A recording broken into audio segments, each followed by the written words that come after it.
Viral aksi pemulung bobol rumah di Bandung Barat melompat hingga lompati pagar.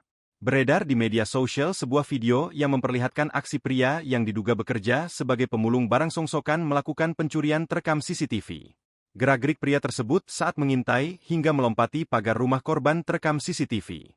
Peristiwa pemulung barang rongsokan melakukan pencurian itu terjadi di Desa Gado Bangkong, Kecamatan Ngamprah, Kabupaten Bandung Barat, KBB. Kasih Humas Polres Cimahi, Ibtu Gofur Supangkat, membenarkan adanya peristiwa tersebut dan menyebut korban telah melapor ke pihak kepolisian. Gofur belum mengungkapkan kapan terjadinya peristiwa itu.